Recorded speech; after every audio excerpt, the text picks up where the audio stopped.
for people's benefit.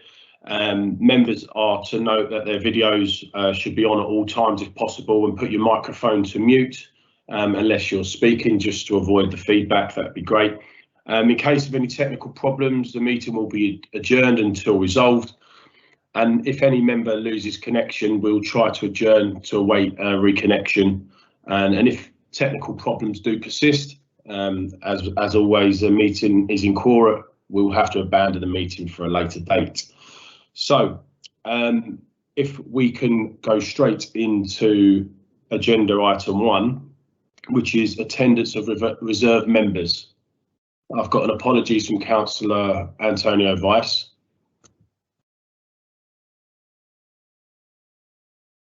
Do we have any reserved members? Oh, yes, I'm standing in for Antonio. It's Councillor Kelly Smith. Excellent, thank you, Councillor Smith. If we move straight into agenda item 2, which is declarations of interest. Is there any declarations from members on the committee? No? Okay, I've not seen any hands, so we'll move swiftly on to the minutes of the last meeting on pages 5 of our agenda. Can I ask for any comments or queries or questions regarding the minutes from the meeting previous? No? Okay, so I can take that as agreed. We move on to agenda item 4, which is the appointment of a vice chair. And with usual protocol, we tend to sort of share the chairmanship and vice chairmanship, but formally I would need to ask for any nominations. Chair, I will nominate Councillor Abadio.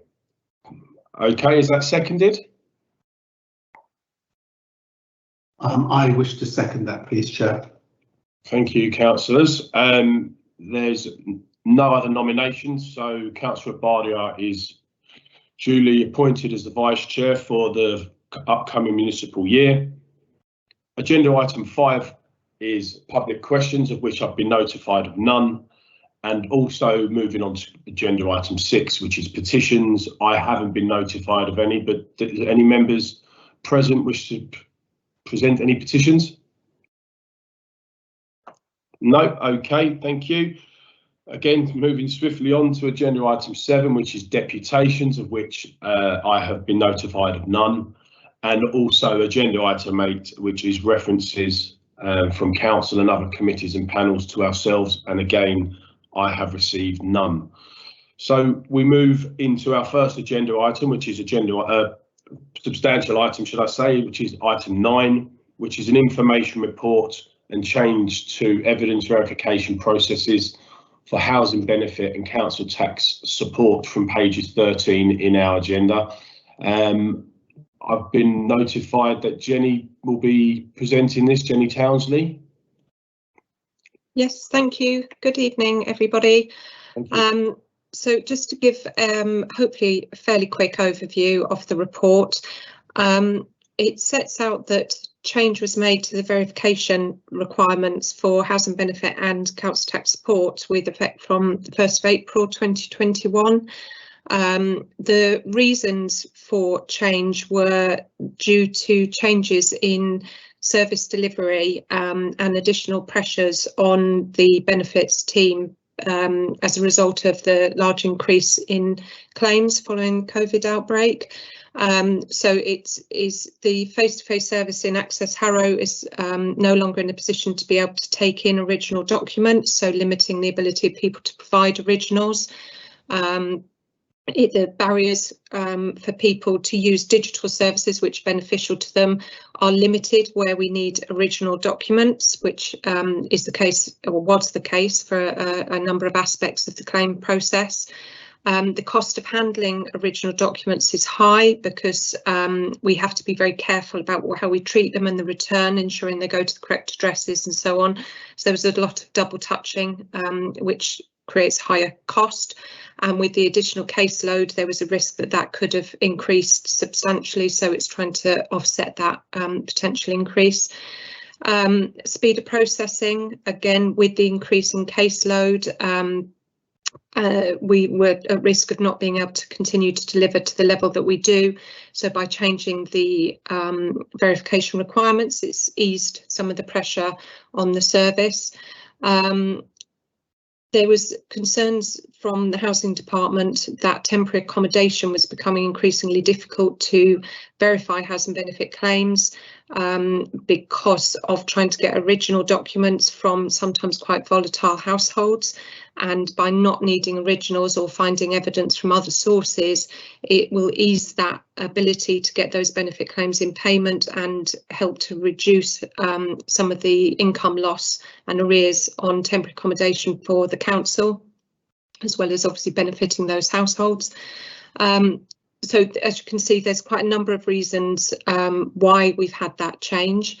And while considering that the need to make that change, we have also recognised that there is a potential risk that by easing some of the verification standards, which I'll just touch on in a moment, there is always a risk of potential fraud increasing, where we're saying we will use accept copies rather than originals.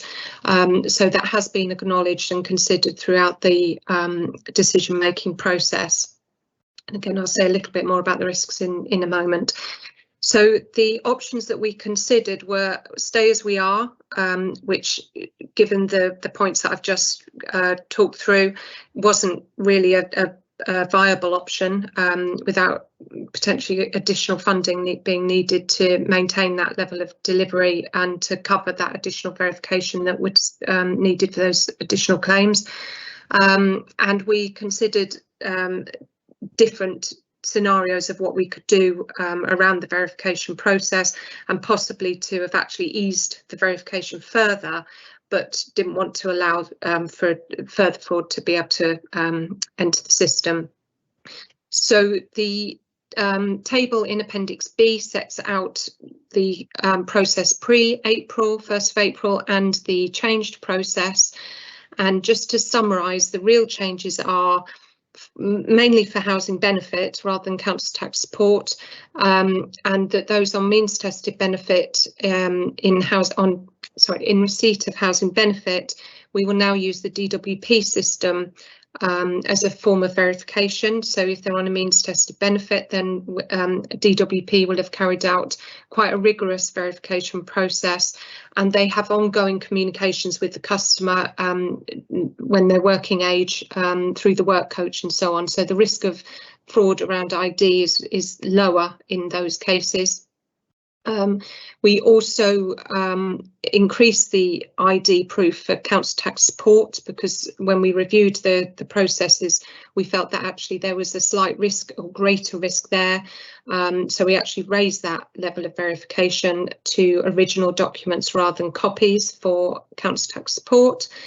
And on housing benefit, again, all other evidence now can be obtained as copies, so other than identification, where we can't access things from third-party systems. So we will always default to DWP, council tax, housing. We work directly with housing associations. Those type of routes will always be the priority, and we get a lot of information from DWP. We get earnings, we get private pensions, we get all benefit details. There's a lot of matching of our data to capital, students. There's a huge amount of information that is used with DWP. So what's left is largely private rent, some sort of other income. So if somebody's not in work or something, and they're maybe even dependent on a family member, those type of things, where we start to look at copies rather than asking people for original. So the risks identified, we believe that if the change was not implemented, then, as I said, that there would be a risk there. So because we have implemented that change, then the RAG rating has been set at green. But if the change hadn't been made, then there would be risks that we would need to recognise around the impacts because of speed processing, barriers to customers and so on, and cost. There is the risk to an increase in fraud. This has been set at amber. really just to acknowledge the fact that we accept that asking for a copy of a document can increase the risk of fraud rather than asking for an original. But the likelihood we do still believe will be low. So if you just looked at the likelihood and the level of risk, actually it would most likely be green. But because we want to be open and transparent that yes, there is an increase, we've set it at amber to make sure that that's being made clear. But we have, as I say, we've got some mitigations in there around using all other information. In the first instance, we'll cross-reference copies where we can. We can look to see sometimes copies also, if they're fraudulent, we can identify when that is. We have a clause within the policy that says any cause of concern we will write out and ask for originals. So we've got quite a few things in there that we can sort of back up if we need to, but still acknowledging there is a level of risk there.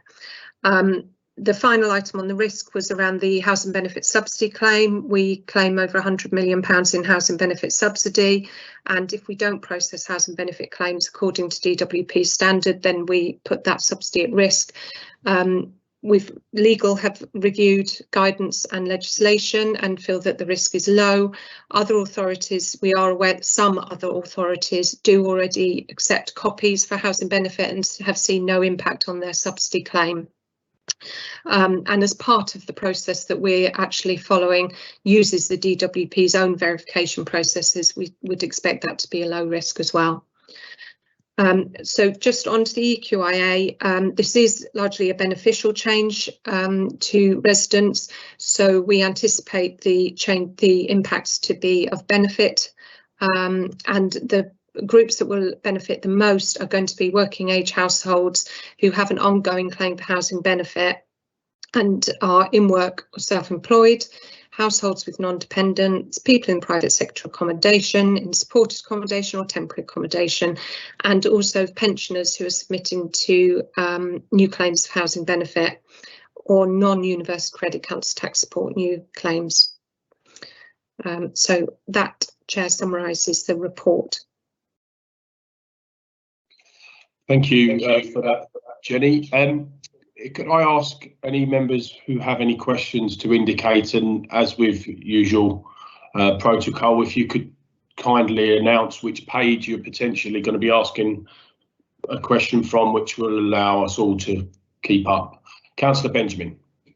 Thank you, Chair. Thank you, Jenny, for that presentation. Just two quick questions. The first is with regard to housing benefits and council tax support. So I can get my head around your presentation.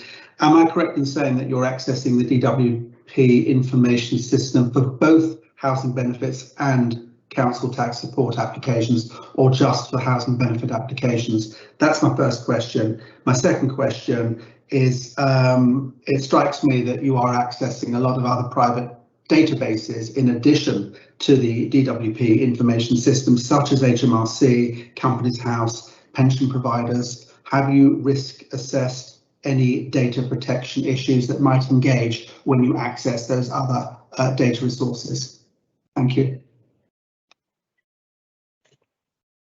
Okay, so to respond, we do access DWP system for both housing benefit and council tax support. And for the second question, most of the information that I referred to is actually provided via the DWP system.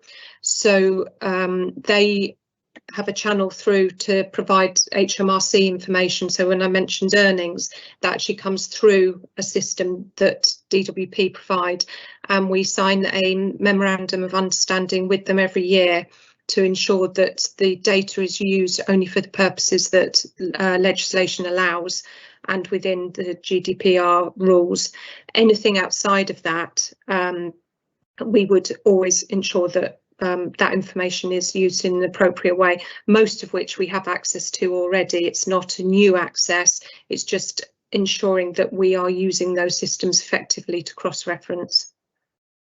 And do you have systems in place to ensure that you actually comply with those procedures that you've just specified? Yeah, we do quality assurance on 10% of all claims assessed. So part of that quality assurance is around our procedures to make sure people comply or assessors comply. Okay, thank you. Okay. Councillor Moshinson. Thank you, Chair. Taking into account the risk of the increased risk of fraud that we're introducing here, is there a plan to put any checkpoint in the future, 1-2 years in the future, to assess the cost benefit of the increase in fraud versus the benefit of the savings to the council in this process?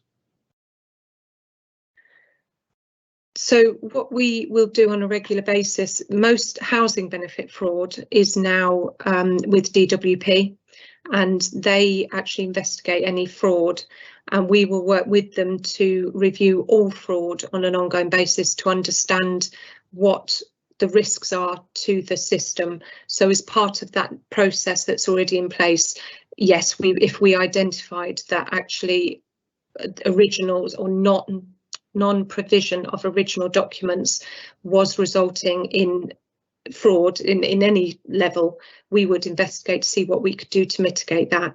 So yes, we would carry out that review as part of our natural processes. Thank you. Councillor Rabadia. Thank you, Chair. Thank you, Jenny, for that presentation. Just a few quick questions. In terms of changing the way the processing is done now, you mentioned that the risk is low. So I just wanted to sort of understand the quantification in terms of what percentage of such cases are we talking about in the oral application scenarios that gives us that comfort, obviously. And do we have any plans in place as part of this changeover of the application process that at some point you're doing some kind of sampling checks where you would ask them to provide the originals at some point in time as an audit exercise more than sort of, you know, a basic requirement? And then just as a follow-up, would there be any scope for saying that, you know, possibly in some instances you might require a third-party certification of those documents being copies of the original? Okay, so maybe just take that last one first to ensure that I've understood it correctly. To get third-party certification is quite a high bar for people to meet. We do have a level with our housing associations where we can do that. We train them as verification officers, and they then sign off that they have seen an original. And also, obviously, across the council, it's not just the benefits service. Housing and the like are also verification officers, but we wouldn't look to go outside of that other than on rare occasions, maybe with a power of attorney, or occasionally solicitors will sign off a document as original, but it can be quite costly and difficult for claimants to meet that standard independently. So that isn't something we would normally consider doing. The percentage of cases at risk is very difficult to quantify because each case has different elements to it, where it might have some means tested elements, it might have you know, the HV and the CTS, or it could be just one or the other. It could be a new claim on one and a change of circumstance on the other. It's incredibly difficult to quantify the level of claims that would be affected by this change in process, and therefore get a feel for what the level of potential fraud could be. To date, we've been running this process for 3 months now. We're not aware of any increase in fraud, although admittedly there's been minimal investigation recently by DWP. So it's very, very hard to quantify that. But because we have all these other processes in place, the number of cases where we're reliant solely on copies and nothing more would be so few that even if they do get into payment, the likelihood is they'd get picked up through a different channel very quickly. So we haven't at the moment introduced the potential of a sample check. That's something that we could look at. Potentially, it's something we could look at once we get a bit more information about a possible increase in fraud. It will require additional resources, or we would have to fit it into the resources that we have. But that's something we could investigate, is a potential of seeing if we could do that on a sample for a period of time and look at what that provided, what the outcome of that was. Good, yeah, thank you. Now, I think that would be probably a useful idea if it can somehow be executed. Thank you for that. Okay. Thank you for your questions. I haven't got any other members indicated, and with the presentation and the thorough report, that's understood. So this is an information report, so can I ask that the report is noted, please, colleagues? Thank you very much. That brings us on to item 10. So thank you, Jenny, for your contribution. Item 10 is the annual health and safety report from pages 41 in our bundle. And I believe John Griffiths will be introducing the report. This is another meaty one, but over to you, John. Yeah, thank you, Chair. Evening, everybody. Hopefully you've all had a chance to read the year-end health and safety report. There's a lot of information in there, a lot of content, a lot of data. I'm not going to sort of go through a lot of that. I'm just going to probably spend about 10 minutes just to pick up some of the key issues, that's in the report. So, as you're probably all aware, that it's been dominated this year for the 12 months with the pandemic. It's been very challenging in the health and safety world. It's been really challenging this year to make sure that we get things right.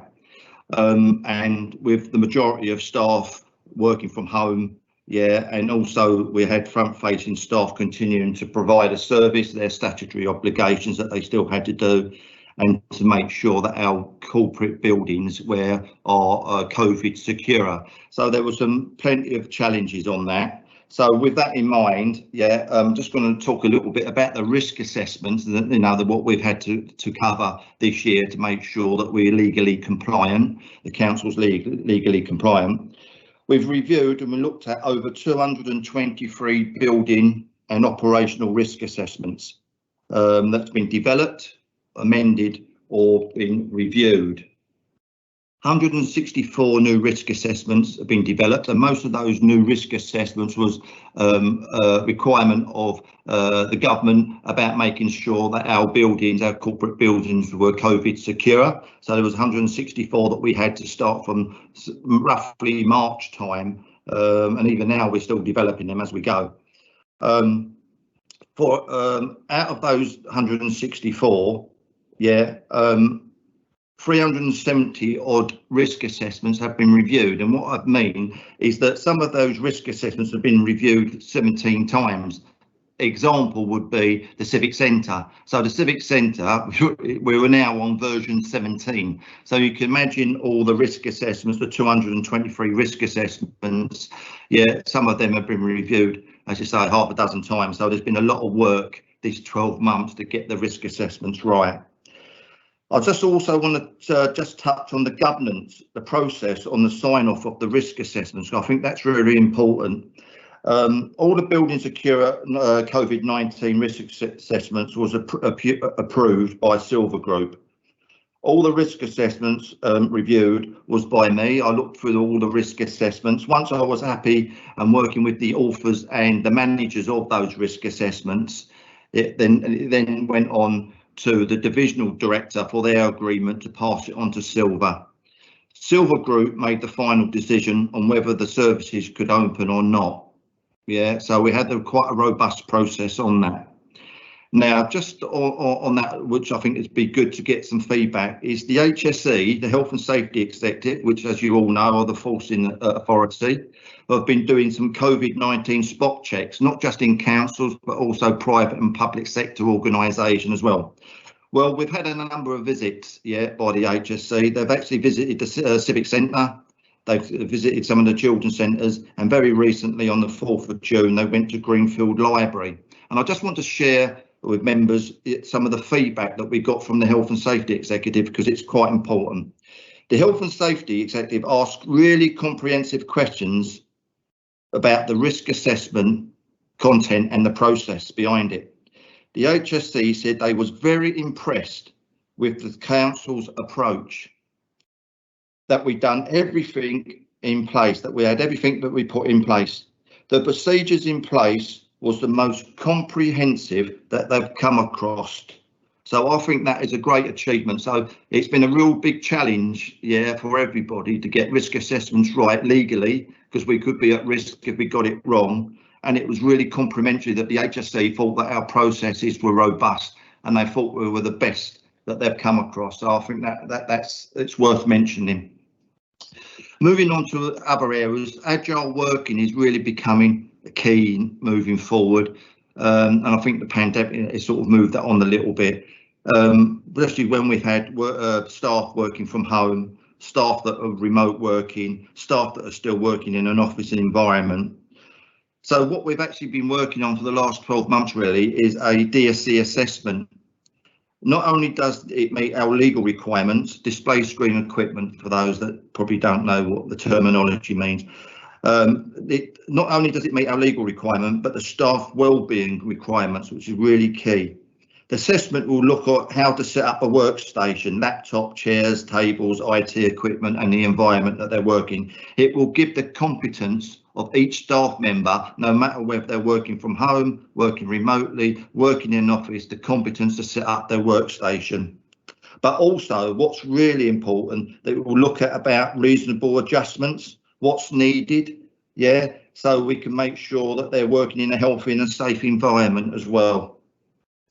Other bits of work that we've been looking at is that we trained 30 employees and 10 volunteers in mental health first aiders.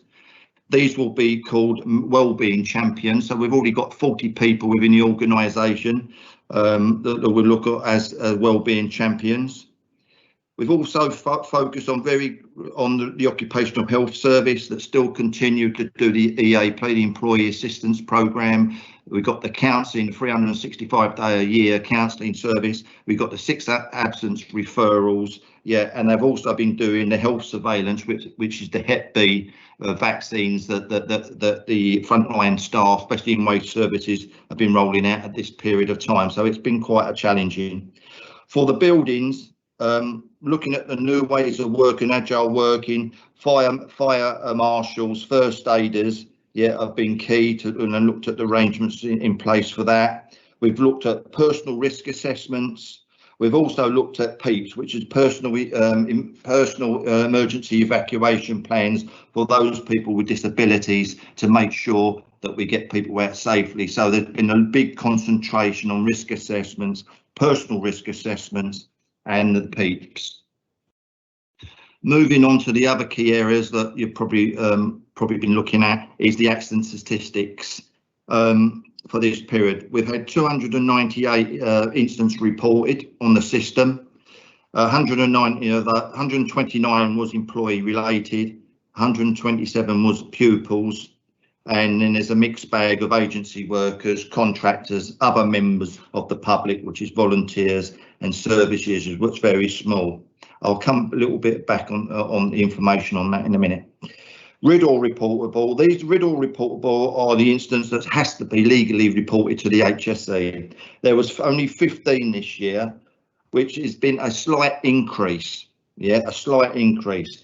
Now, looking at the data, I think majority of that is that more schools have signed up for the health and safety SLA service level agreements.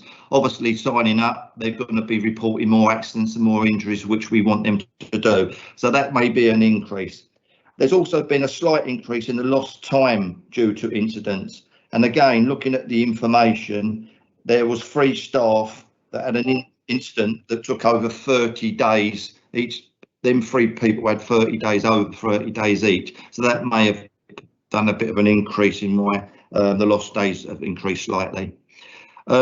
Just going back to the accidents bit, there has been a decrease in the number of incidents reported, which is 73% decrease, which I think is obviously to everyone, the pandemic and staff working from home played a big factor on that. And obviously the schools shutting down for a majority of time as well on that. Although we've encouraged staff to report accidents at home, yeah, there's been very few incidents. Just to note, majority of the incidents and accidents, yeah, are in schools, and they're special needs schools. Yeah, obviously the children have got challenging behaviours. Yeah, and that's where majority of the incidents, yeah, every month, yeah, month on month, is in the special needs schools. Just moving on to the last key area really is audits. Throughout the pandemic, we've managed really to do 49 audits. We've done them in community schools, children's services, environmental waste services, and then we've done 6 in corporate service, which is hard FM and soft FM. So we still managed to do 50 audits. The overall score corporately was 75.1%, and for schools they got 91%, so not bad. The areas of non-compliance was usually documentation. On the day of the audit, they couldn't have evidence of any documentation. It's not saying that they were non-compliant, they just didn't have the relevant document on the day that we done the audit. Yeah, that we found on the majority of times, once the head teachers or the managers have looked for the document, after about a week, they've usually seemed to have found them where they are. The other areas that we looked at is that we've done a new corporate health and safety policy, which is in line with industry best practice. So it's a good bit of work there. And training, we actually, through the pandemic, we actually trained 21 managers and supervisors on a Highfield level 3 course, yeah, which is a qualification for managers. They've done a risk assessment course and also a general health and safety course. So I think that was good for this challenging period as well, to continue, yeah, to get managers trained, yeah, and to change that culture of the organisation. Fire safety audits and asbestos surveys in housing all met their targets, 100%. So overall, with the difficulties that we've all had with the pandemic, I think that we've achieved a good outcome this year, especially with no enforcement actions, no financial penalties. So overall, I think that we've done pretty well as a council. Any questions? Thank you for that, John. I've got a couple of questions which you referred to in your presentation, but I'll happily let members of the committee go first. Councillor Benjamin. Thank you, Chair, and thank you, John, for your very comprehensive presentation. I've just got 2 questions that I want to pick up on and ask you to expand on these points. You mentioned the wellbeing and mental health strategy, and that works in conjunction, I take it, with the lone working policy. And you mentioned that some wellbeing champions have been appointed to engage with workers who are working by themselves. I just want to focus in on how robust your policies are on that. Are you positively engaging with lone workers in terms of potential mental health issues, or is it an engagement which is reactive to any problems that may arise? In other words, are you actually going out of your way to engage with workers and saying, well, look, you know, are you sufficiently okay working by yourself, or do you just react to problems that arise? That's my first question. The second question relates to the building safety bill, which I'm sure you're aware of.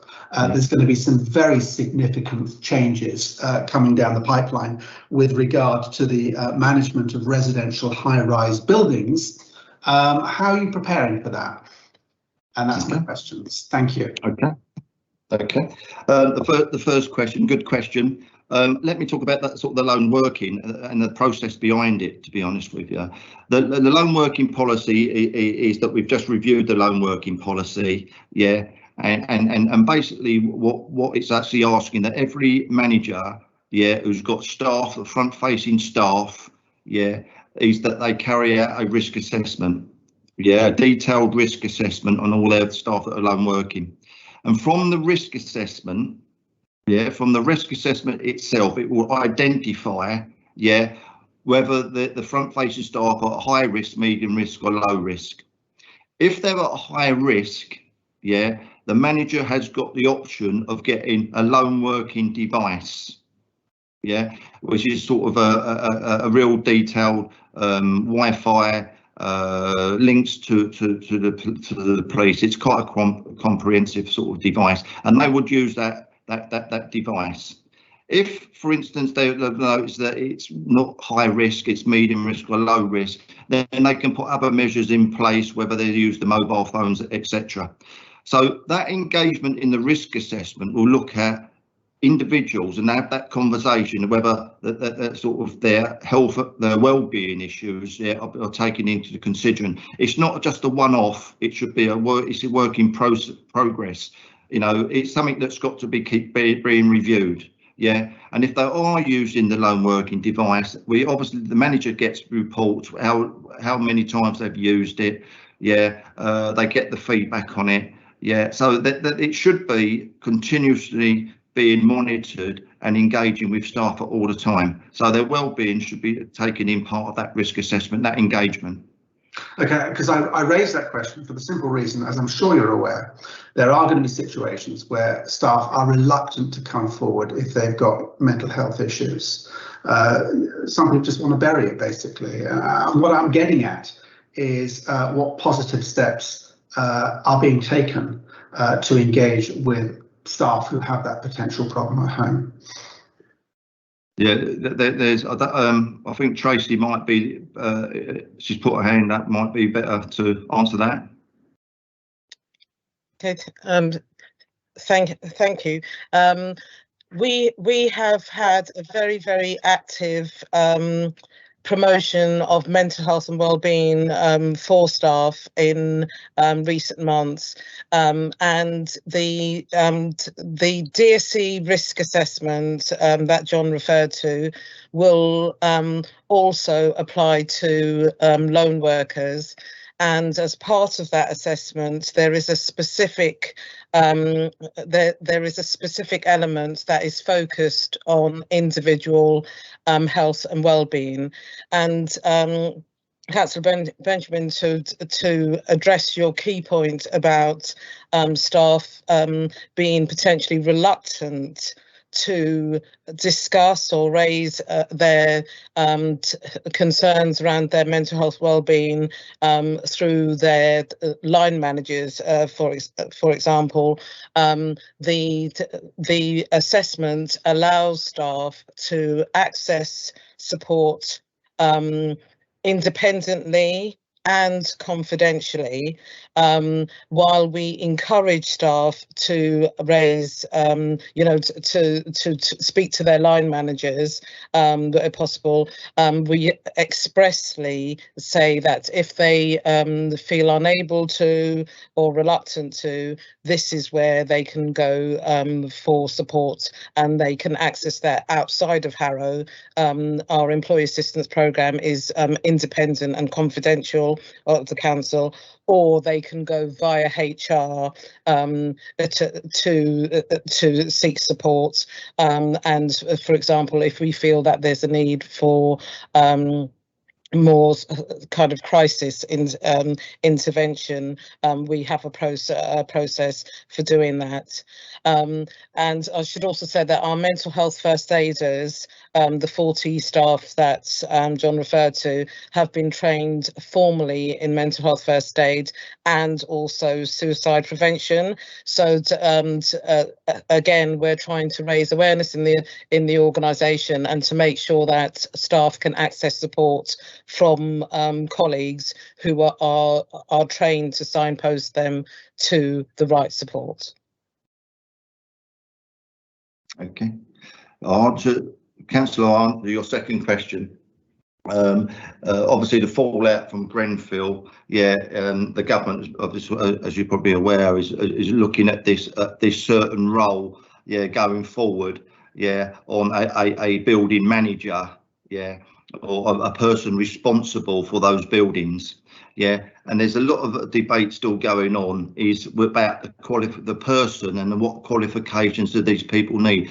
Does the individual that's going to be this sort of building manager responsibility going to have a building surveyor's qualification with some health and safety qualifications? Are they going to have a building surveyor with the health and safety qualifications with other relevant qualifications? So this is still being debated at the moment. However, yeah, at this very moment, I'm putting a new health and safety structure together for the council that supports the whole of the council, and that's also about supporting the housing needs as well. So we've got a health and safety manager for housing that we're going to be appointing to. We've got a health and safety dedicated housing health and safety advisor.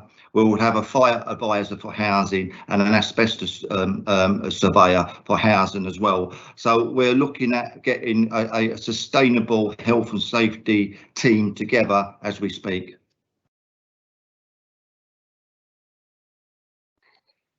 Councillor Marika.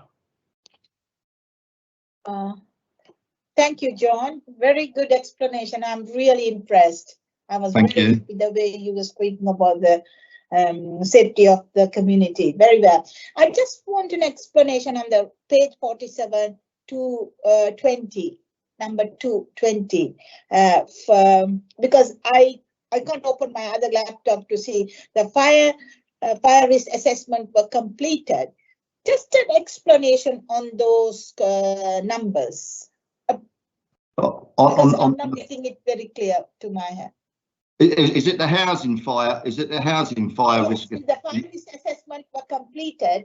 220 bullet point 220 47 page 47.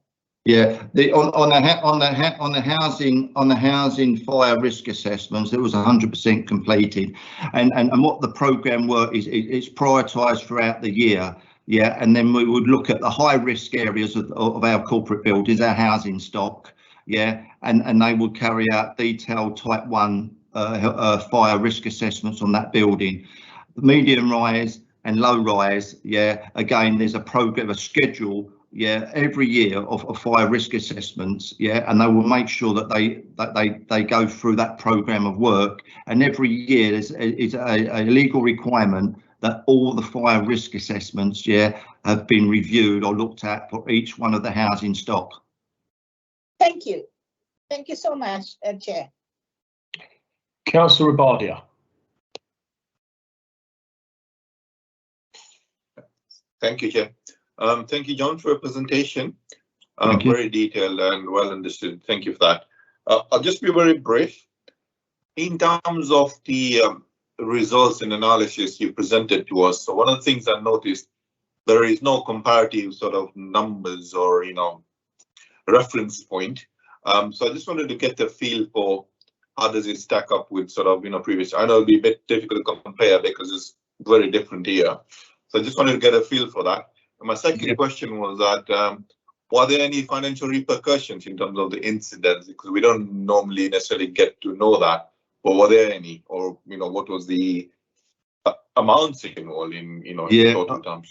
On the second question, first of all, yeah, there's been no financial implications or any incidents that we've had throughout the council this year. Yeah, so there's not been any cost in financially, put it on that one.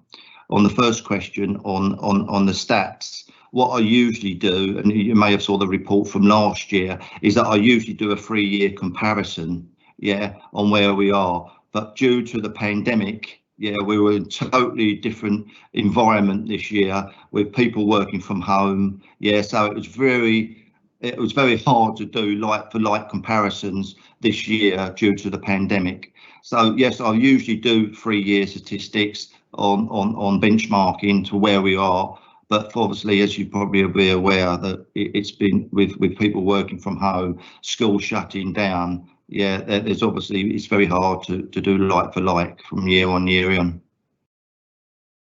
Okay, yeah, fair comment. Is it generally much lower than normally is, John, in terms of the level of incidents or number of incidents? Yeah, it is very much low. It's 73% lower than last year, so 73%. Right.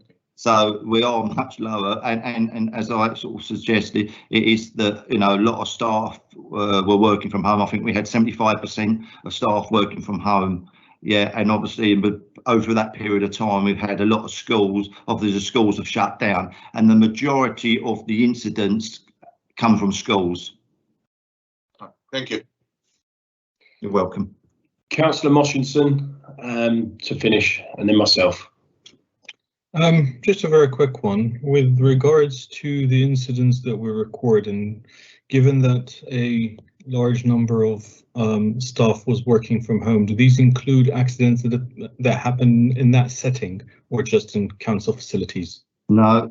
If you're working from home, you're actually working. So if you have an incident while you're working from home, you actually report that onto the system. Yeah. So it cancels. The data has been captured from all areas. Thank you. Thank you, Councillor. My two very quick questions, John, involves staff training. I think earlier in the report you talked about, and in your presentation, in fact, you talked around staff going on courses and getting accreditation. So my question was, what considerations do you give to who gets offered that training? And the second question is revolving the increase in riddles. And I think in the report, the wording was due to the service level agreements. And I just wanted to understand, is it a service level agreement we offer to schools and they're coming on board? That was all, just to understand the increase in riddles. Yeah, the second question is because that we're encouraging schools, community schools, to buy into the corporate health and safety SLA service level agreement, and we give them the full package. And obviously they're part of that SLA that they've got our reporting system, which is called the SHE system. So we encourage schools to report all incidents and accidents. Yeah. So that's why there's been an increase in a riddle reportable incidents, because we encourage them to record all incidents, even knocks, grazes, bumps. They will report it. And staff training? Staff training is that this is something that that I worked with Paul Walker for the last couple of years about the cultural change. And if you remember last year's presentation, I talked about that all the senior managers went on the senior managers directors training, the British Safety Council course. So this is about continuously with the culture change of the organisation. So now what we're looking at is making sure that managers are competent, to carry out risk assessments. We want to make sure that the first line managers who's managing staff understands their health and safety roles and responsibilities. So it's that continuous development, that culture change. It won't be done overnight, but it's a step-by-step change is what we're trying to achieve. That is why we still had 21 managers and supervisors trained, not just on a basic course. We've actually given them a qualification. It says level 3 higher field qualification, which is a little bit higher than just attending a course. Okay, thank you. Well, we've given that a good go, and I appreciate your feedback, John, and also to hear the comments from the HSE was really positive on our current processes and procedures. So thank you. Colleagues, if I can ask that we note the recommendations in the report. Is that agreed? I've gotten people nodding, which is great, so thank you. Moving swiftly on to agenda item 11, which is the internal audit year-end report for 2020-21, and I have Susan to introduce. Thank you, Chair. Good evening, everybody. I'm going to start off with an apology because you may or may not have noticed that we do this every year, and this year this is just the internal audit year-end report. We haven't got the corporate anti-fraud team's internal year-end report. Unfortunately, Justin has been unwell and we were unable to complete the report for this meeting. It has highlighted a resilience issue, which Justin and I are working on, so that if something like this happens again, we will be able to provide something to the committee, regardless of whether he is available or not. So we will be reporting the corporate anti-fraud team year-end report at the next meeting. Moving on to the internal audit year-end report. The report recognises that this has obviously been an extraordinary year. We have talked in previous meetings about we've had to change our way of working and develop new ways of working, and obviously that was factored in. we had an extraordinary year in as much as the plan for 2021 wasn't brought to the committee until October, where a significant amount of work had already been undertaken. We had to revise what was originally going to be presented to committee in April 2020. We had to reduce some of the audit days. We had to change some of the reviews that we were doing and do them in a different way. Having said that, I am very pleased with the outputs that we've managed to achieve in that environment. We have a draft head of internal audit opinion. The reason why it's only drafted at this stage is that whilst all the work was done for 2021, there is an element of work on the core financial systems which is undertaken in the current under the current plan, and that some of that work is still ongoing. So this is still a draft audit opinion. However, it has remained stable from previous years and remains good, with improvements required in a few areas, and an explanation is provided in the report. I won't sort of go through it all again with you.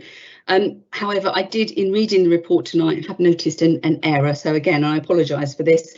In that particular paragraph, I state that we have 98% of our recommendations were agreed. In fact, it is 100% as actually reported later on in the report. So apologies for that error. The report also covers the framework for the opinion and the key factors for the 2021 draft opinion, all of which are positive.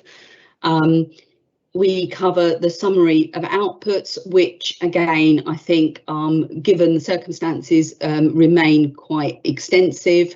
And there is a list there of individual assignments showing that there was one red audit which came to the committee last October, which was the Depot Redevelopment Additional Works Review. There were a number of high risk recommendations in other areas, but as I said before, they were all agreed.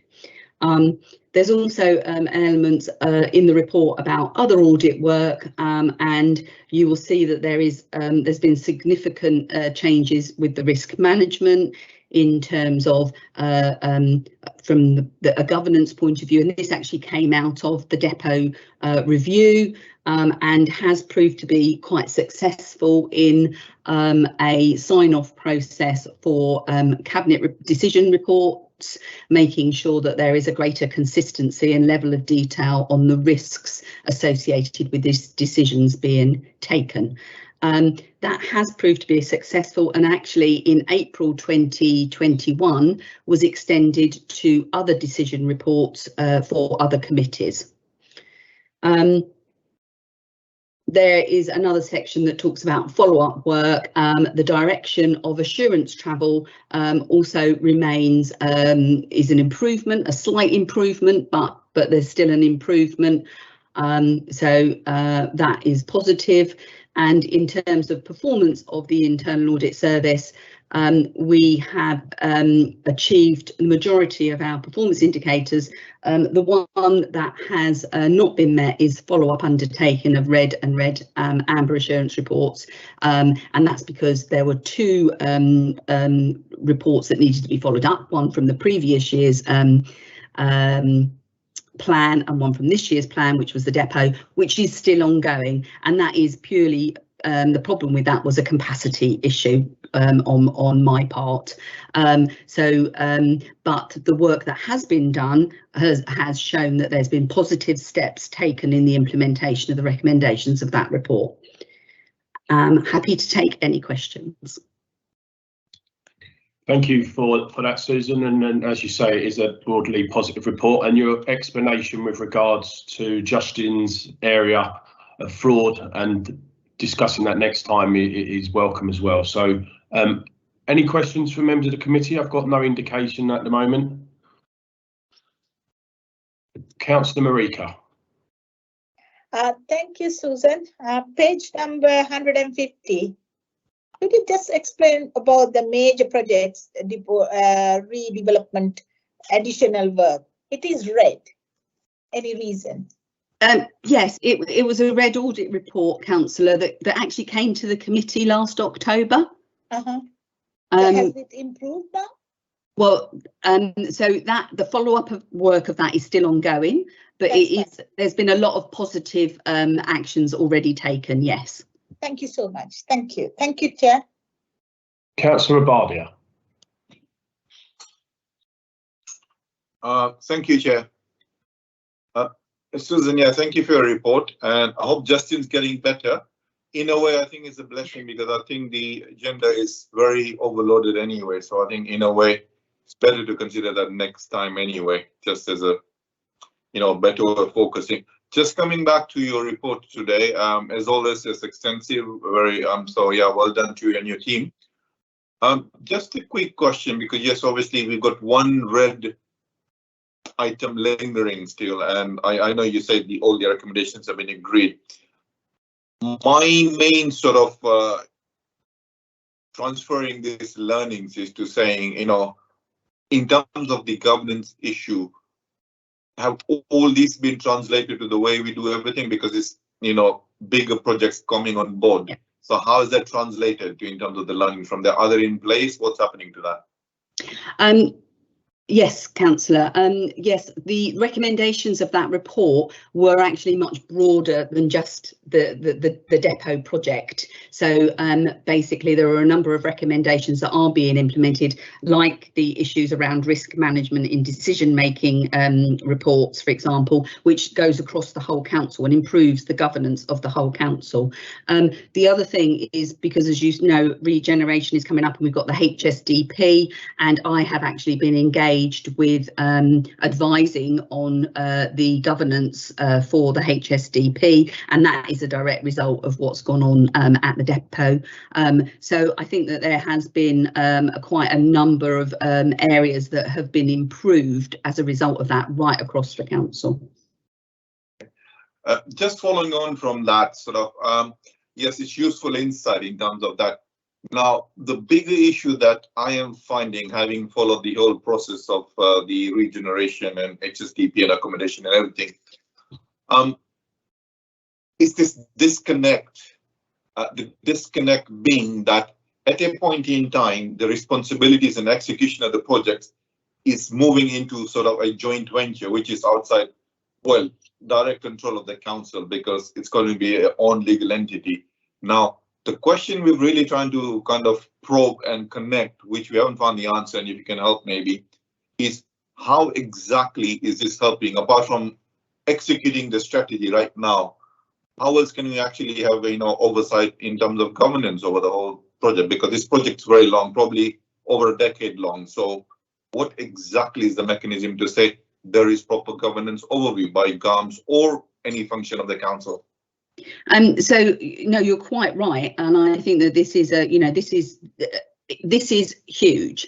And also, if you look at, there's been a number of other councils who have failed quite spectacularly where it comes to this sort of governance. So we do need to make sure that we are, on it, basically. So I think the way that we're doing that is by actually, at the moment, it's still in the planning stages.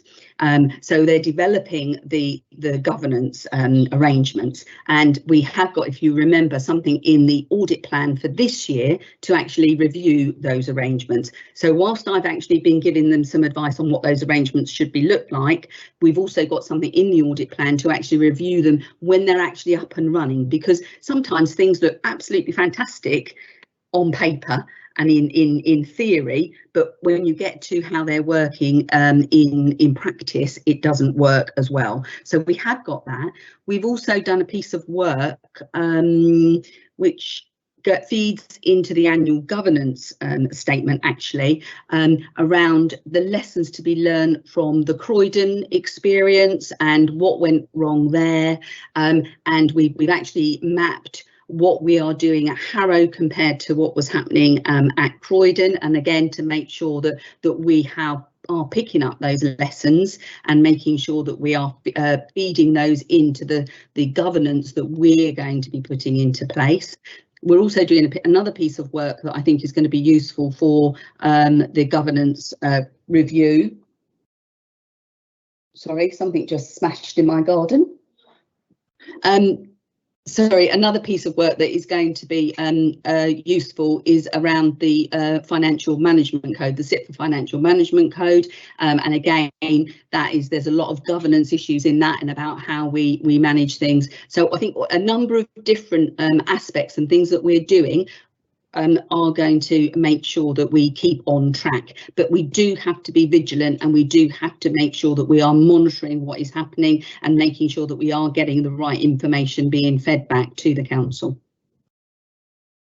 Susan, that's pretty useful. And Chair, if you may just indulge me for a moment, it's an important subject. I happen to be in. Sorry, one of my dogs has just smashed a pot. Sorry. Do you need a few minutes? No, it's fine. My daughter's dealing with it. Sorry. Right. The pleasures of working from home. Sure, yeah. Okay. Yeah. So the problem I'm finding, it's all right for you to identify, which I can clearly see the issues at hand which are being identified. Problem is, I sit in other committees where I'm reviewing this. I'm asking the same question for which I'm not getting answers. So I'm really concerned to say we're raising this, but we're not really getting the correct answer. So whether you have a better outcome than we do as a committee, I don't know. But, some of these things are basic and, obvious, but they don't seem to be coming in place. So how do we connect those various committees to say, you're saying this, I'm saying this, and where do they two kind of click together to the point that they effectively in place? I think the difficulty at the moment, Councillor, is that it's still very much planning stage. It hasn't actually happened yet, and obviously planning is really, really important. But I think that it's difficult perhaps to give firm answers when actually all of that planning hasn't actually happened. That is the only thing I can think that's happened at the moment. Okay, no problem, and I'm sure we might have further discussions on it. As you said, it's kind of just formulating itself.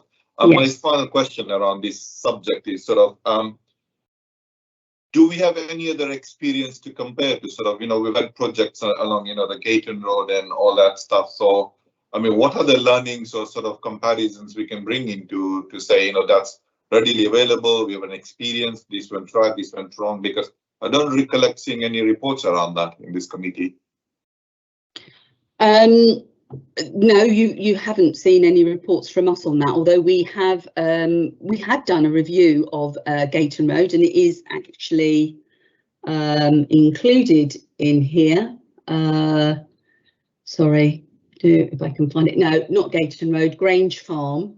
So we've done a review, which obviously is a very large project, and we've just completed a project management review, which was an amber green assurance. So that was a very positive assurance report. So that's very good. There's some very good learning going on there, and some very, very strong controls and governance. So it isn't all like the depot. There are lots of other projects that are going on that are working well. I think Dawn wants to contribute here.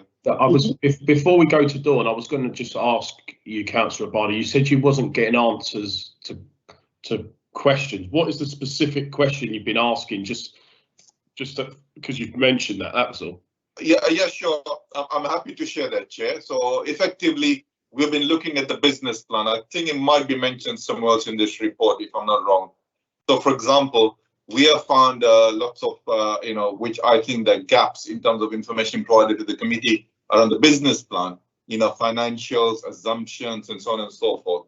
So effectively, those are fundamental, and that ties into what you're saying about the Croydon Public Interest Report. Sort of, it covers some of those areas about the, the weakness in the budget setting and decision making, the borrowing, the investments, because they're all tied into the business plan. So unless you see specific detail from a scrutineer's viewpoint, unless we are just standing up here to sort of say, agreed and approved the report provided by officers, we are really helpless. And it shouldn't be like that. Sort of, if specific questions and issues are being raised, there should be some interconnectedness between various committees, be it GAM, scrutiny, and there should be a process to say what's happening there, what's happening here, and how can we collectively fill in the gap. So I think there's a lot of scope for developing that, but we have raised specific issues that I think it was just last week, the meeting, was it the week before?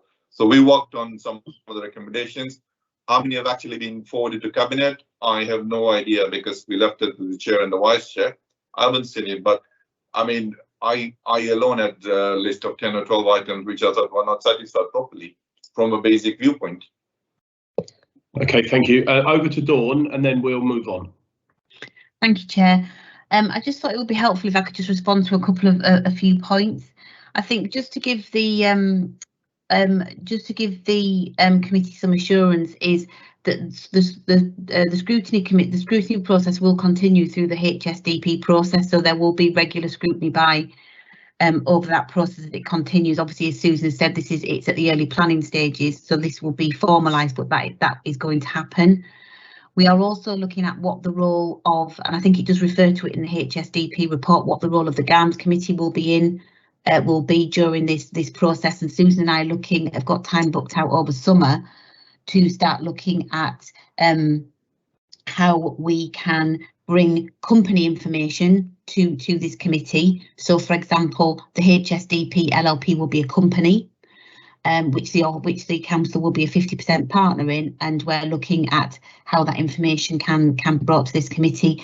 I do need to just correct a few points, is that the council's current trading activity is reported quarterly to Cabinet. There is a trading company report that goes as part of the quarterly financial performance that details out the financial performance against the business plan of the council's companies, and that has been going out for a couple of years. The HSDP will be added. We're looking at whether we add the HSDP into that, or whether, because of the size, we report the HSDP to Cabinet quarterly separately, so that it does go and it will include the HSDP. I think we do have some other experiences. So, for example, we have the Gate and Road LLP that is working very well, and we have quarterly stakeholder meetings, etc. But it's considerably smaller than the HSDP, so we will learn from that what's going well on that. But it is quite a different quantum.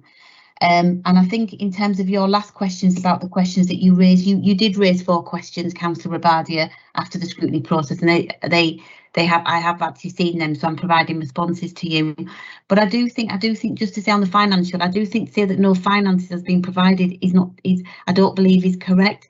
There has been a detailed financial profiling provided for the HSDP. Obviously, if that's not sufficient, you want more, obviously we can provide more, but I do think we have provided all the cash flows over the period of the HSDP in the Cabinet report.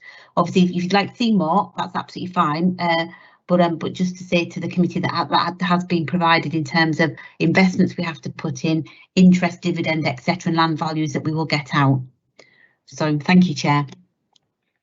Thank you, Dawn. That's helpful intervention, and I'm keen to move on with the committee's permission. Can we note the report? Is that agreed? Excellent, thank you. Moving on to agenda item 12, which will be yourself again, Susan, which is the draft annual governance statement from pages 159 in our bundle. Yes, thank you, Chair. Yeah, just a brief introduction to this. Again, this is something that you do get every year. Obviously, it changes every year. And the report covers a slight change in emphasis of approach in terms of undertaking the annual review of governance. So we undertake an annual review of governance that feeds into the annual governance statement. There's been a slight change of approach, and within the report, I've given you a table which talks about the previous approach, the current approach, and an explanation and an impact.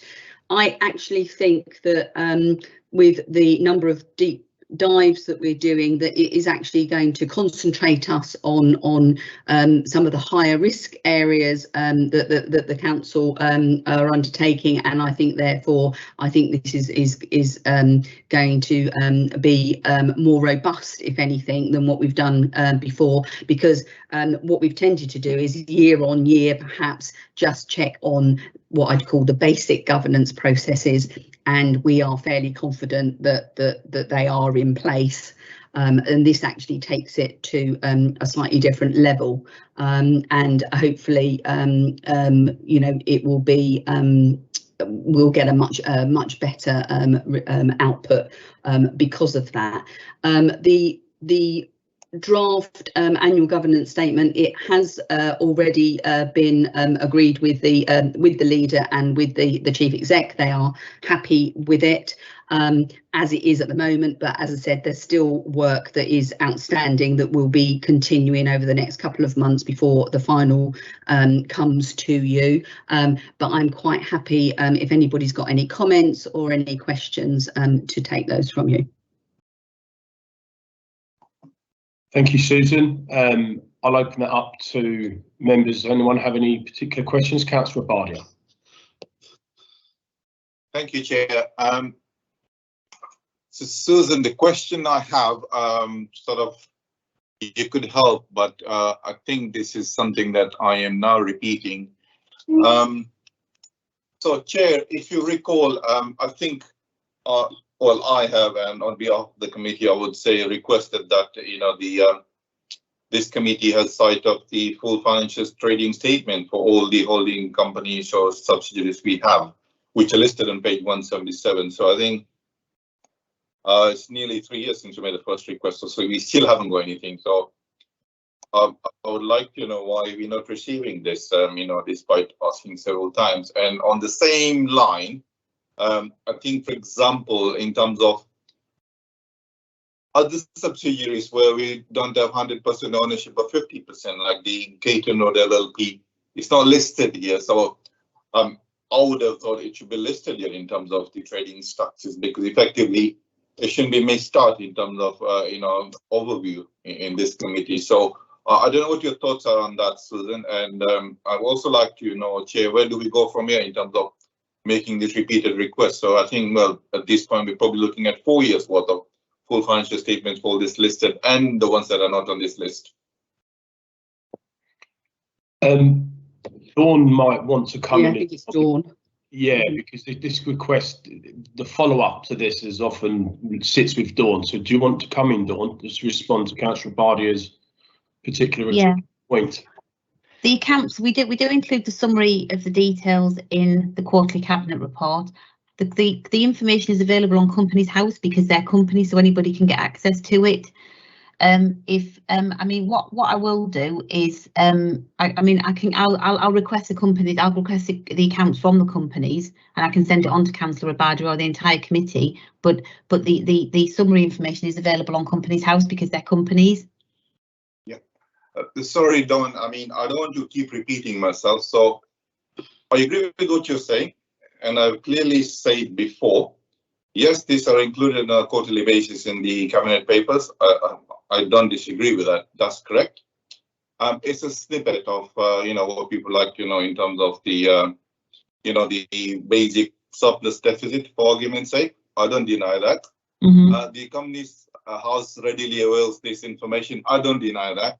What I've always said, we would like to see full detailed you know, set of accounts, not the abbreviated that is filed. I know that's been my specific request. So it's as simple as that, Don, because from what you've been told, these companies are not significant, and that's why they're not included in as consolidations in the, you know, the council's financial statement. So I just thought it was a very simple request. So would I repeat that to say, well, from the year in the 2021 to the last 3 years before that, could you please have this?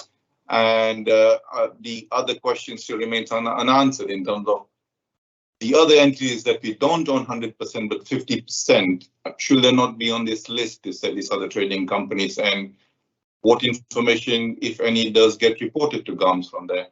So, in terms of the list, we will be following cabinet. We will potentially be a 50% in the HSDP LLP. The Gaton Road LLP, it's owned 100% by the council, therefore it's in the trading company structure. It's just, I think it's 95% by the council and 5% by one of the council companies. It's the way that it's set up. But I mean, I will write, if you want more detail than what's on Companies House, I will after this committee tonight, I will put a formal request into the companies to get their statement of accounts. And I can either just send them to yourself or I will send them via the committee. So yeah, could we have that for the as many years as been requesting? I mean, last 4 years, I would say. And also from what you're saying, I have every reason to believe that, you know, the other trading structures that are not listed should be listed here, and there's no reason why they should be omitted from this list. Gator being one of them. So every company that's 50%, at least 50% owned by the council, I believe should be on here, and there should be some kind of overview process in this committee. So no, and I think just to be fair, Councillor, what I did say earlier on is that Susan and I are looking, because we do report the information to Cabinet quarterly. Susan and I are looking at, we've got some time booked in the diary over the summer to say what can we bring additionally to GAMS in terms of financial information of the companies, of the council's trading structure.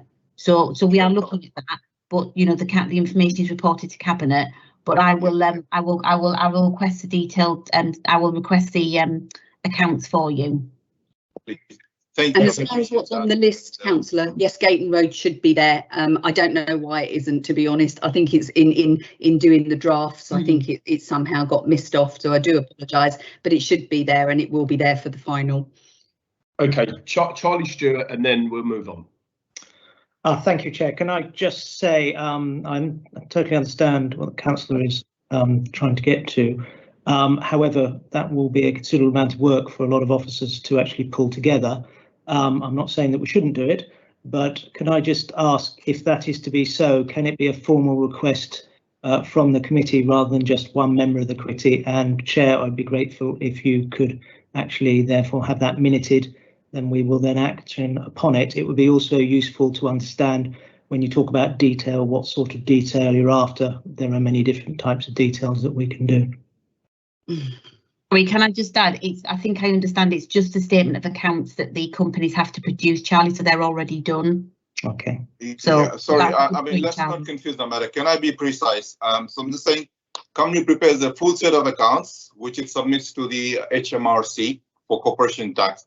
So that's the one we would like to see. So what's filed at Companies House is an abbreviated set, which is a fraction of the information that's on the full set. So could I make a request for the full set for the last 4 years, please, for every company the councillor shares in? Thank you. As I say, Chair, that'd be grateful if it would come from the committee as a whole rather than just one member of the committee, because it is we still have to get that together. Well, in order to conclude the matter, I've heard what Councillor Bardi has said and what he's requesting, but if he can articulate that to the committee members in writing, so we're understanding what we're agreeing. I'm not going to just blanket say the committee is going to want that information, because I'm not really 100% sure what he's asking for. So if we can have it in writing from Councillor Bardi, I'm happy to work with him in order to facilitate the information. So I'm not going to take that formal route at this point, but note the request will come probably outside of the meeting. So I'll wait to hear from Councillor Bardi on that. Councillor Moshinson, and then there's no other indications, and we'll move on. So just very quickly, after the dissolution of LB Public Law, what is the current structure of our legal services? That hasn't actually changed, Councillor, in my understanding.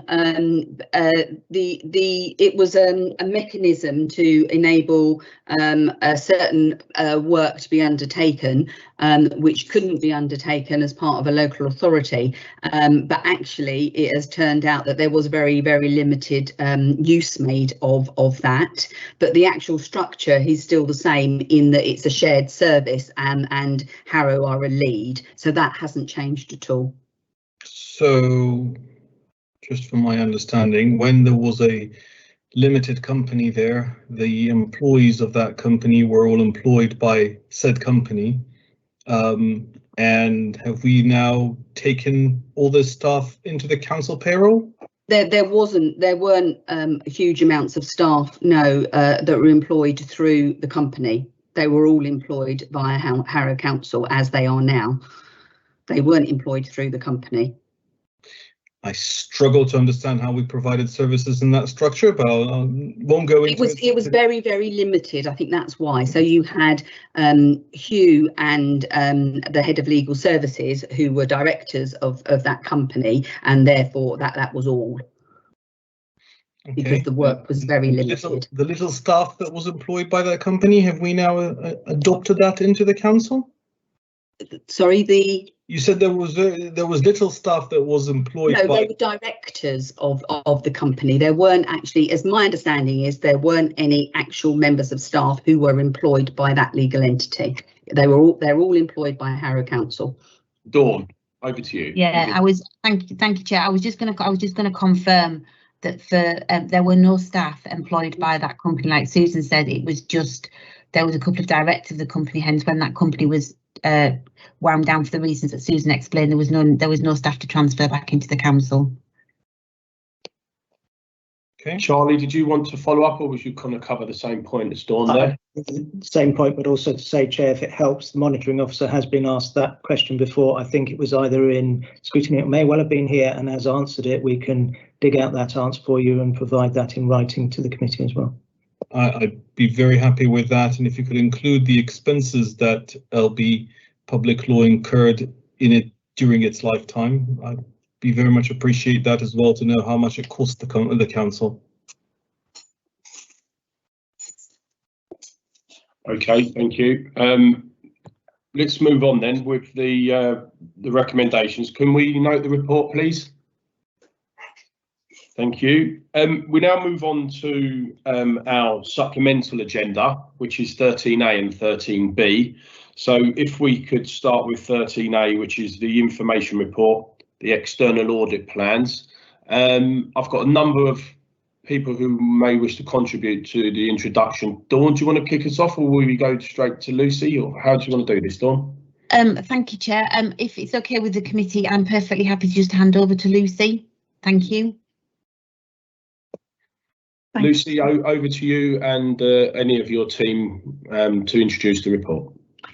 Thank you, Chair. I'm delighted to be with you again to present our audit strategy for the year ending 31st of March 2021.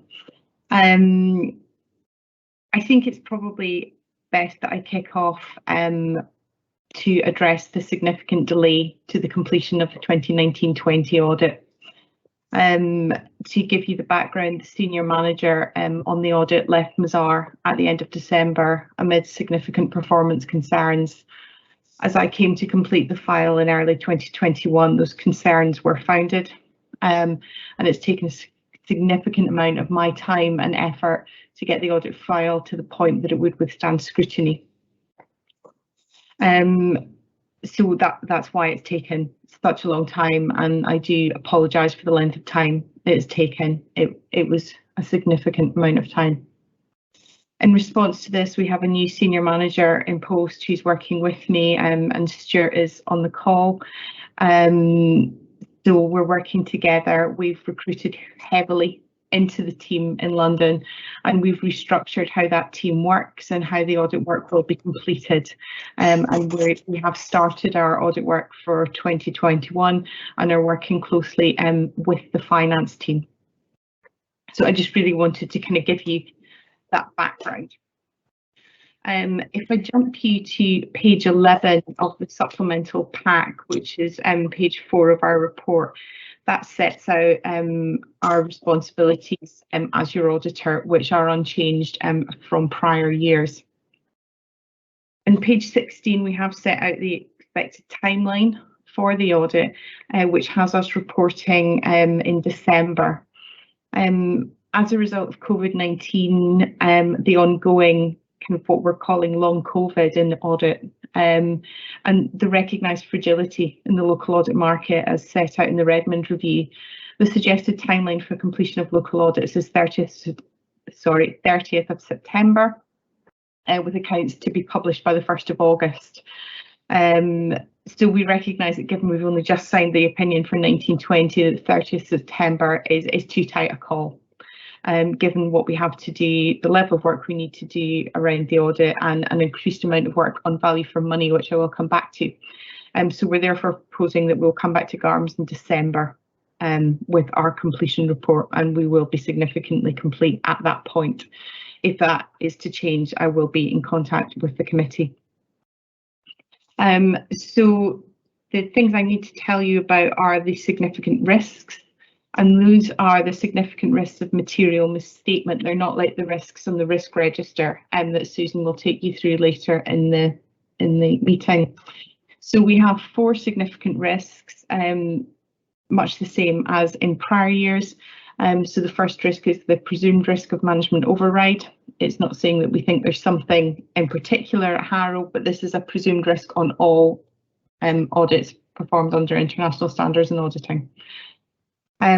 Secondly, we have the risk around risk of fraud and error in revenue recognition. Again, it's a presumed risk, but we can rebut it. So we rebut that presumption of presumed risk around income streams which we deem to be low risk, which would be around your council tax, your non-domestic rate income, and the core grant income that you receive. I'll come back to other grants in a minute. So in that we look at the timing of revenue recognition to make sure that revenue is being recognised in the right year. The valuation of land and buildings, it gets a bit confusing in calling it PPE in a pandemic. So the land and building valuations, which also includes your investment property valuations, is a significant risk. And this is a real area of focus for our regulators, and it is a huge amount of work that we do around the valuation of your land and buildings. That hasn't changed since last year, and we'll continue to do a huge amount of work around those valuations. The final significant risk is the valuation of the Harrow Pension Fund and the liability that's shown in the accounts. Much like your land and buildings, is really big numbers. So we include that as a significant risk. So they're big numbers, and there's a lot of judgment that goes into that valuation. I said I would come back to grants, and we recognise that as a result of the pandemic, the council has been in receipt of some additional COVID monies. So we've raised this as an area of enhanced risk, and that's really that we will just be looking at these grants in a bit more detail to make sure that the terms and conditions have been complied with, because the terms and conditions will often change when you should account for that income. So we'll be doing a bit extra work around that to make sure that the grants have been accounted for correctly in the accounts. In terms of value for money, I think I spoke to you before about the change in the Code of Audit Practice, issued by the NAO. So we now will report under 3 key strands, being financial sustainability, governance, and improving economy, efficiency and effectiveness. It's a real step change. We will do a lot more work. You will see a lot more evidence of the work that we've done. It won't just be kind of the 2 pages that you used to get in the audit completion report. There will be a good chunky bit of narrative around what we've done. We have highlighted a significant risk in an area of focus and value for money around financial sustainability. And while that will take into account council specifics, that also really take into account the overall local government funding regime that you're part of. The other things I just wanted to bring to your attention, on page 30 of the supplemental pack, we talk about fees. There is an error in there. We are planning to diverge from the scale fees set by PSAA, and that's in relation to the huge amount of work that we need to do around PPE. And this is a national thing that's been taken on by all audit suppliers. And we're going through a process at the moment to make sure that the fee increases that we are proposing are consistent. And we'll enter into negotiations with Dawn and the finance team around that, and we'll report back in due course on that. And then finally, materiality is based on the 1920 values in the account, so the 1920 income and expenditure. It will be reassessed on receipt of draft accounts, but we don't. There will be no change to the benchmark, so it will still be 1.5% of gross revenue expenditure, whatever that turns out to be in the final outcome. I will pause there and take questions on the authority ASM. Thank you, Lucy. I'll open it up for questions. Councillor Bardia. Thank you, Chair. Lucy, hi there. Yeah, thank you for your presentation, and just a couple of quick things from your presentation. So one of the issues I sort of noted in terms of your revenue recognition. So I noticed you haven't ticked the that there's a potential risk of error in there. So is that correct? That's risk number 2, I think, in revenue recognition. You picked fraud and judgment, but you left a blank in the middle box, error. Page 22 of our papers. Apologies, struggling to find it. It's your page 3, I think. Yeah, sorry, that is. No. Yeah, no, yeah, page 22, the supplemental pack. Yeah, yeah, that. I think, yes, you're correct. There should be an error. The error should be blue as well. Apologies. Okay, all right. So I'm not preempting my questions in a different section, but I think it's potentially sort of, yeah, some discussion to be had on that and what's actually been recognized or what's, if there's any principle allowing that some of it shouldn't be recognized in the financial statement. But anyway, we'll wait for you to come back on that. So that's fine. The second question I had was around sort of, I think your requirements in terms of, you know, the detailed work to be carried out, because I believe you have to report on sort of specific work done on so the possibility of fraud, errors and irregularities sort of thing. So just trying to find out, has that been discussed at length in terms of the audit plan that you're reporting to us? We've had initial conversations with management around, you know, what's been happening, council, for the year, what potential accounting treatments we'll be looking at. And there has been an initial consideration of potential areas of fraud and irregularity, but we are at a very early stage of the audit, and that work will continue throughout the audit until we reach our final conclusions. I understand that. I'm just saying in terms of notifying the council, because this is your initial audit sort of communication to the committee. So are there any sort of areas that you believe are should be kind of covered in your work? Apologies, I understood your question, councillor. At this point, no, there's nothing that I feel I need to bring to the attention of members. If anything does arise of any significance, I will report to members immediately. All right, thank you. Thank you. I've got no other indicators, but it does look like a comprehensive plan. Do you want to carry on, Lucy? Excellent, happy to, Chair. So I now jump to page 47 of the supplemental pack, which is the audit strategy memorandum for the audit of the Harrow Council Pension Fund for the same time period. It's much the same report. Apologies, you'll read all the same things again. But again, page 47, we've set out our responsibilities as your auditor, and the timescales are with the council, because we can't sign off the pension fund without signing off the council, and can't sign off the council without signing off the pension fund, so they come together. And so again, we'd be looking at coming back in December. Significant risks, no change from prior years, and that is again the presumed risk of the management override of controls. And in the pension fund, we also consider the valuation of unquoted investments, often referred to as level 3 investments in the fair value hierarchy. Essentially, they're difficult to value. They're not stocks and shares. We can't look at ft.com to confirm the valuation. There was a significant value in these unquoted investments, or level 3, as at 31 March 2020, and that was due to the material valuation uncertainty that was placed on valuations of pooled property fund investments that were held by the pension fund at that point. I understand that material valuation uncertainty should have been lifted by the property fund managers this year, but that's just, we will do a bit of extra work just to make sure we're content that material valuation uncertainty has been removed, and that any remaining level 3 investments have been correctly quoted. Then just to point out, in terms of materiality, we have used the 2021 figures, the draft 2021 figures.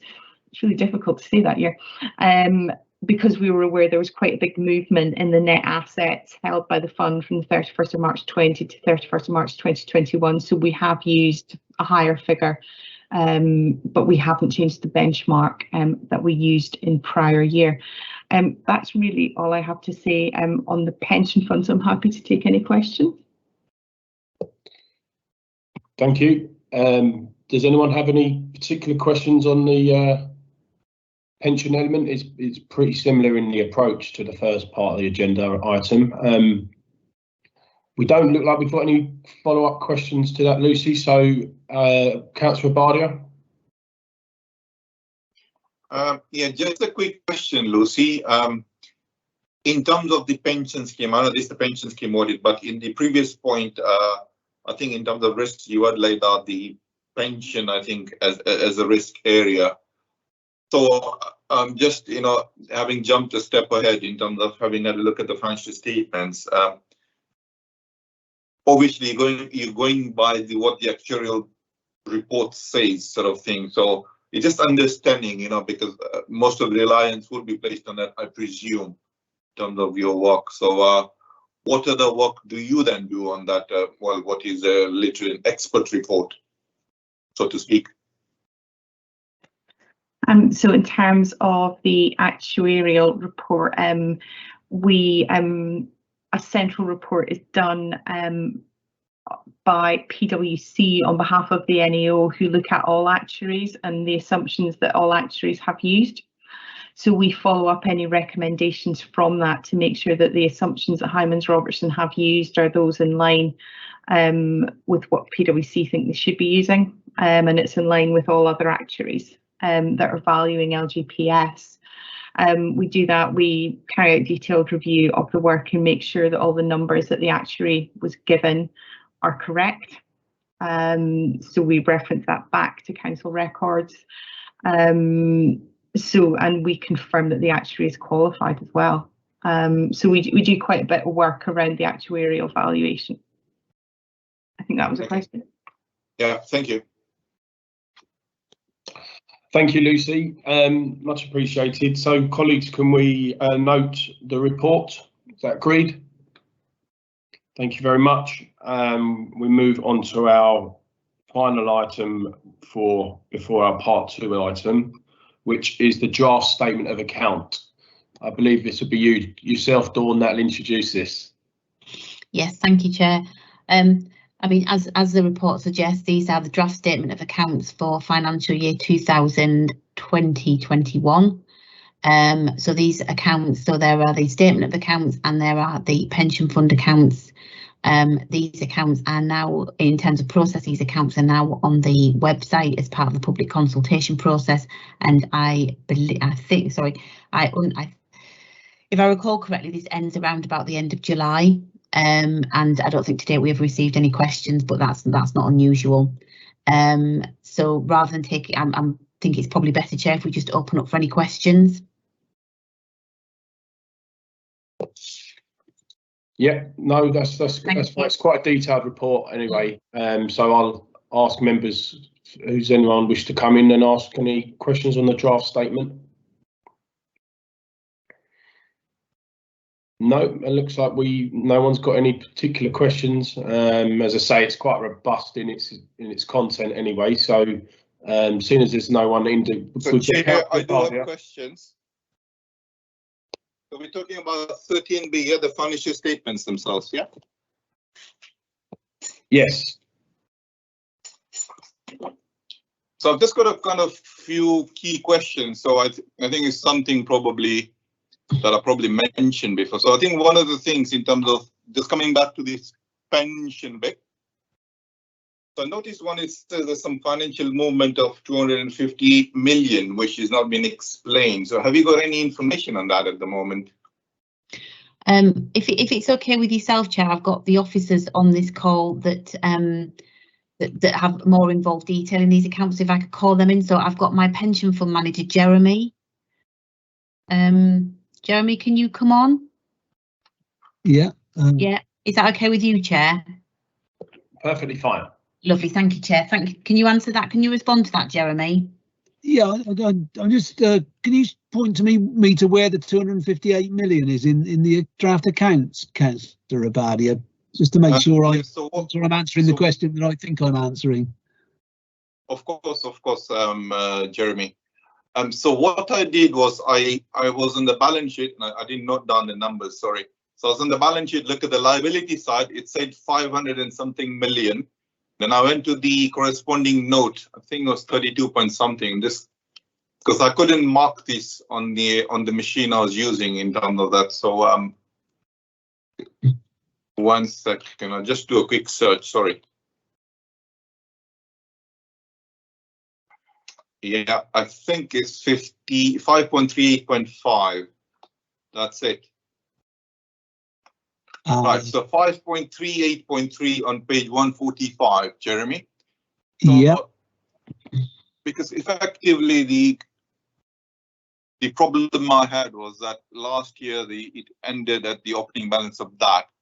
My understanding was that the scheme made a valuation gain, so I was expecting a sort of an improvement in the liabilities, but then I was surprised to see this financial assumption reversal of 258,858,000, which is huge and which doesn't have any supporting notes. So I was quite puzzled why we could have gone down so much in 1 year. Right, the figures in that note, Councillor, are the actuary's calculation of the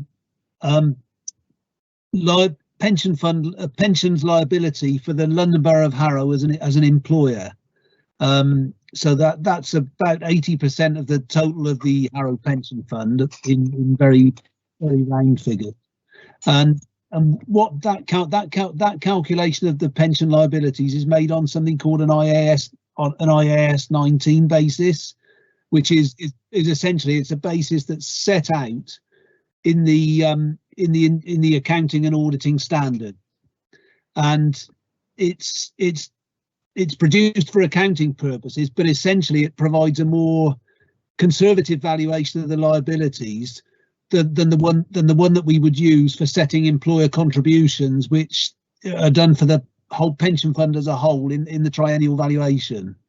And the reason for that is the former set of figures are prepared on a basis that's set out in the various accounting and auditing standards, and those standards tell the actuaries what assumptions to use. And as I say, those assumptions are very conservative, and essentially they assume that returns are based on extremely low risk investments such as bonds and gilts. Whereas the pension fund, because in reality our liabilities stretch out for a period of maybe 60 or more years, possibly longer than that for the younger contributing members in the pension fund, and so we've got a lot of time to earn higher rates of interest than we would earn if we invested in gilts, because we can invest in more risky assets such as equities and so forth. So that valuation is done on a more optimistic basis and enables us to set employer contribution rates accordingly. You're absolutely right in terms of the actual values of the assets. Those have improved significantly during the financial year 20 to 21.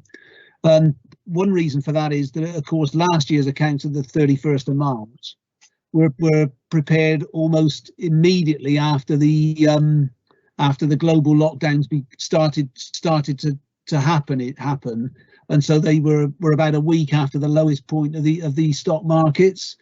During the year 20 to 21, the markets have improved significantly. They've taken a much more optimistic view, particularly as vaccines and so on have started to take effect, and that's impacted on the asset valuation. So essentially, you're looking at two very different things. Sorry, I'm not sure whether I clarified or confused with that, Chair. So I'm very sorry to interrupt you. I didn't mean to stop you, but I understand why the values have gone up. I have no issue with that. And I understand the whole process of how you write these figures and IS, just as you might know everything about this accounting standard, IS 19, all right?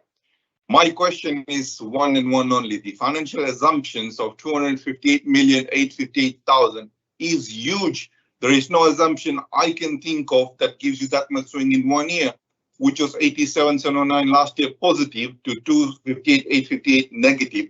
That's a nearly 360,000 swing in 1 year, the other way around. It doesn't make sense. It's not explained, not supported. So that is my specific question, Jeremy. I see Lucy's hand up, so I don't know if she's able to help at all. Yes, Lucy. Thank you, Chair. Just to say that clearly that will be one of the things that we will be looking at in detail as part of our review of the actuarial valuation. We do look at the assumptions it does look like some assumptions have changed. And just to give you comfort, I don't know if it is comfort, but certainly where we have Hyman's as the actuary, we are seeing the same significant move in that financial assumptions line. So I think it's something that Hyman's have changed, but it will be something that we cover off as part of the audit to make sure we're content with those assumptions. Jeremy, did you wish to come in? I was only going to say that if Councillor Abadia would like to see, I can provide him with a copy of the report that Hymans Robertson sent to us, if he would like to read it. Jeremy, very happy.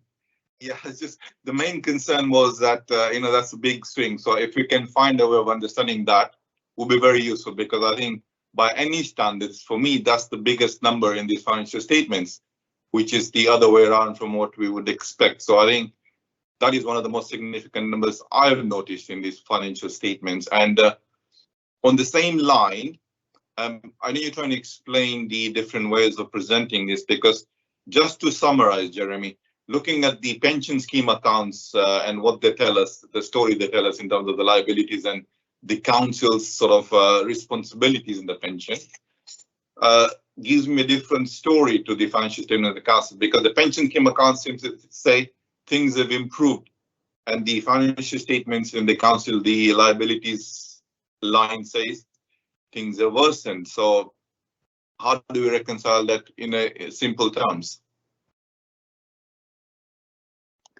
In very simple terms, the pension fund accounts don't they account for the assets. They don't show the pension liabilities don't appear in the accounts in the pension fund account in the same way. Right. We calculate those. I say we Hymans calculate those liabilities as part of the triennial valuation process, and we do report quarterly updates on that to the pension fund committee.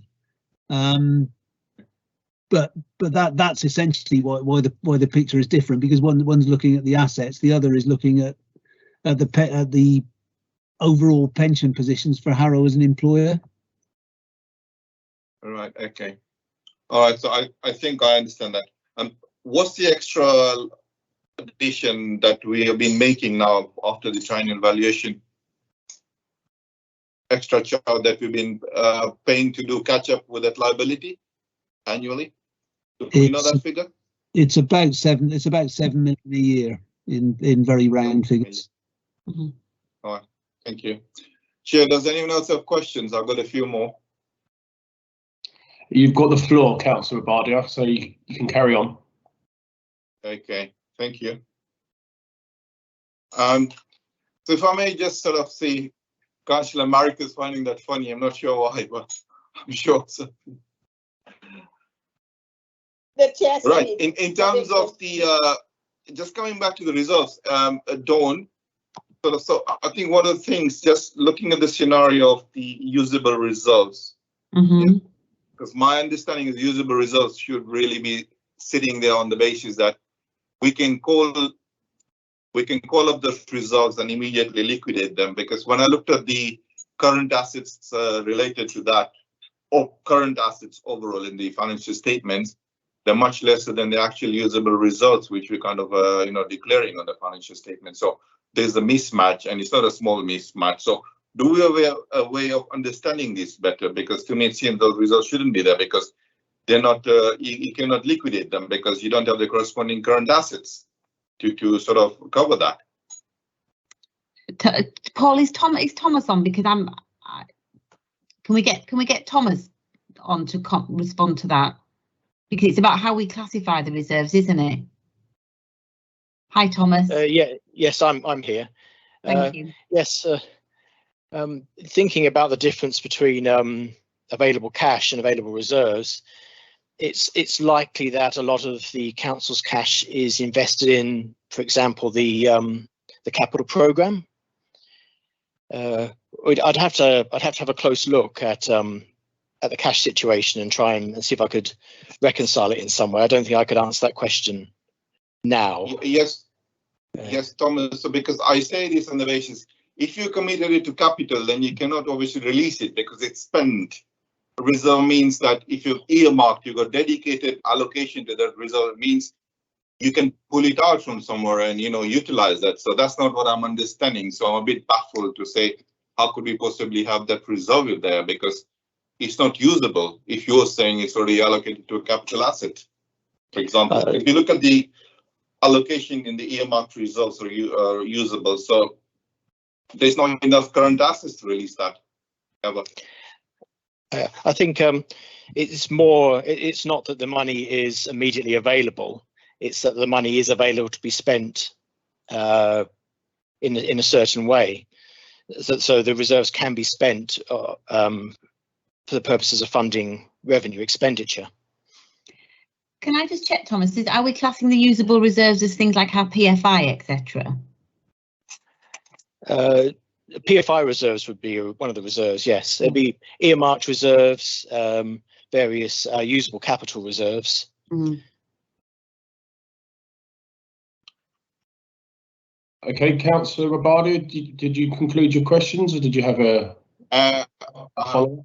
I haven't, Chair, I haven't got a satisfactory answer, so I would like to see some more work done on this, and if the accounts need to be changed, so be it. But I definitely am not convinced at the basic level to say that, it necessarily reflects that both sides kind of match each other, because when something is clearly earmarked, you're saying this well, because if you look at the categories that's there, I would be sort of quite surprised to say, how could you actually release that from any kind of capital area? So let's see what we see later on about this. Yeah, Dawn, sorry, I see your hand up as well. I just want to say, is it possible, Chair, to request that these questions are written to us, because they're quite difficult to flick through the big document as to which areas are being referred to? Is it possible for the council to just document it down, and because then we can make sure we provide the absolute accurate response?